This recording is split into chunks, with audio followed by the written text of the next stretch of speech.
Assalomu alaykum hurmatli televizor ko'ruvchilar. Uyg'ur televiziyasining kundalik xabarlarini ko'rishinglarni qarshi olamiz.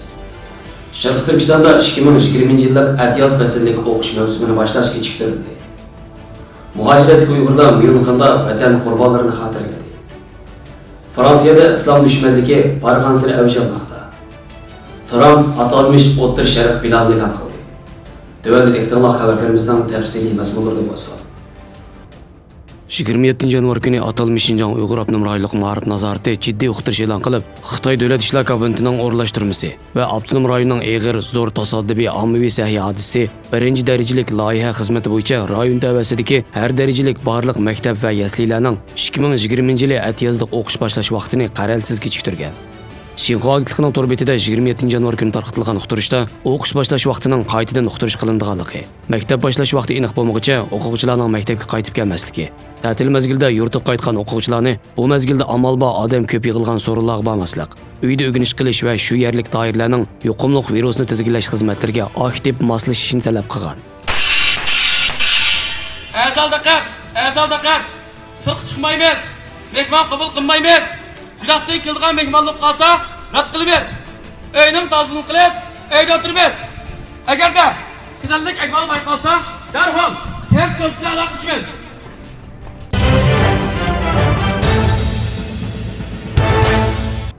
25 yanvar günü Germaniyada yashaydigan va boshqa bir qism mamlakatlardan kelgan Uyg'urlar Myunxenga jam bo'lib, Dunyo Uyg'ur qurultiyi raisi Do'lqin Ayso apandining dadisi marhum Ayso Mamat ve Amerikada yashab 24 yanvar vafot bo'lgan 1944 ve 1946 yillari Sharq Turkiston inqilobi qatnashgan marhum Adhamjon Zokirxon qatorliqlar ve Sharq Turkistonda hayotidan ayrilgan barliq shehidlarning ruhiga atab Qur'on tilovat ve nazir faoliyat o'tkazildi. Faoliyatga Amerika, Kanada, Belgiya, Gollandiya ve Germaniyaning har qaysi yerlardan kelgan 200 ga yaqin kishi qatnashdi. Faoliyat Qur'on tilovati bilan boshlandi. Dunyo Uyg'ur qurultiyining qo'rg'uvchisi ham sobiq raisi, Uyg'ur siyosatchilaridan Erkin Aliptekin apandi tunji bo'lib nutq so'zlab, o'zining qayg'usi va marhumlarning oila tavobatlariga bo'lgan tasallisini ifodaladi. Uningdan keyin so'z qilgan Ilhom To'xti guruhining raisi Anvarjon apandimi ko'ngil so'zlarini izhor qildi. Amerikadan kelib bu so'ringa daxil bo'lgan Dunyo Uyg'ur qurultiyining bosh taftishi Abdulhakim Idrismi so'z qilib, 24 yanvar Amerikada qazo qilgan 1944 yildagi Sharq Turkiston Jumhuriyatining jangchisi bo'lgan marhum Adhamjon aka to'g'risida qisqacha to'xtalib o'tdi va Do'lqin Aysoning dadisi Ayso Mamatning o'limi haqidagi qarashlarini bayon qildi.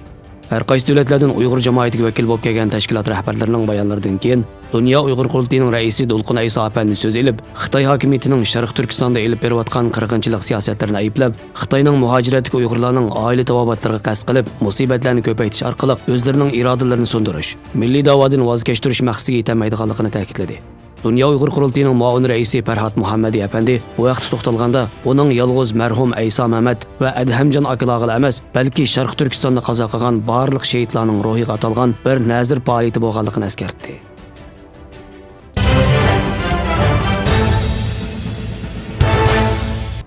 Fransiya Islom Kengashi qarashliq Fransiya Islom dushmanligini kuzatish ishlari boshqarmasining mas'uli Abdullah Zakrining u vaqtda e'lon qilgan yozma bayonotida eskartishicha, Fransiyada 2019-yil islom dushmanligi oldingi yilning o'xshash mezgiliga solishtirganda 54% eshib ketgan. Davlatda islom va musulmonlarga qarshi hujumlar Bobmo, Roknes, Alpes, Haka va Parijning o'z ichiga olgan rayonlarda yuz bergan.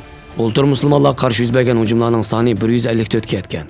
2018-yili musulmonlarga qarshi elib berilgan hujumlarning soni 100 atrofida bo'lib, islom bilan terrorizmning hech qanday munosabati bo'lmagan. Jumladan Fransiyada yashayotgan musulmonlar boshqa dinga e'tiqod qiluvchilarga o'xshashla tinch omon yashash huquqi bor bo'lgan. Egilinishcha, Fransiyada ko'pincha Shimoliy Afrikalik taxminan 5 million musulmon yashaydi ekan. Fransiya Yevropa bo'yicha eng ko'p musulmonlar yashaydigan davlatlar orasida oldingi qatorda turdi ekan.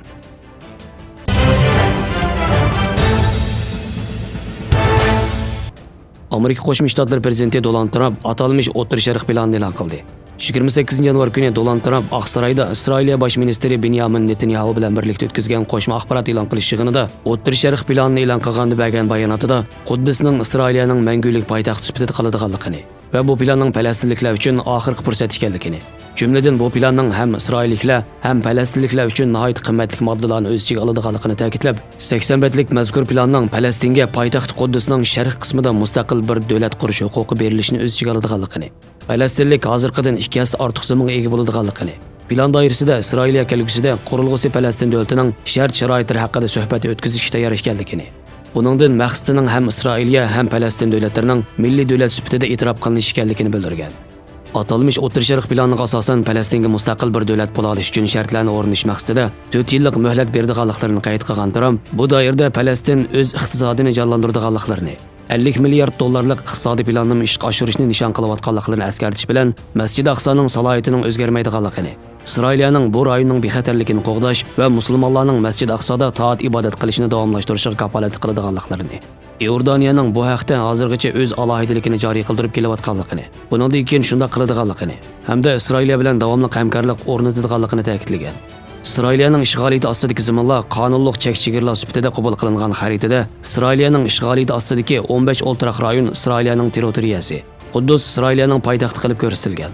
Kelgusidagi Falastin davlati iborasi ishlatilgan xaritada Falastin davlatining poytaxti Quddusning sharqidagi bir rayon qilib belgilangan. Isroiliya bosh ministri Benyamin Netanyahu bo'lsa, Trumpning atalmış O'rta Sharq planining tafsiloti haqida ma'lumot berib, mazkur plan Isroiliyaga nisbatan nihoyat zo'r va tarixiy muvaffaqiyat ekanligi, Amerika bu plan doirasida Iordan daryosining g'arbiy qirg'og'idagi Yahudilar o'ltiraq rayonlarini Isroiliyaning zimini sifatida e'tirof qiladiganligini, o'zining bu planga asosan Iordaniya vodisidagi igidorchilik huquqini izchil davomlashtiradiganligini, plan doirasida taxminan 6 million falastinlikning o'z yurtiga qaytish huquqi bo'lmaydiganligini hamda tinchlik o'rnatishga muhim rol o'ynaydiganligini bildirgan. Xabarlarimizni ko'rganingizga rahmat. Ko'rishgacha omon bo'linglar. Xayr xo'sh. Allohga omonat.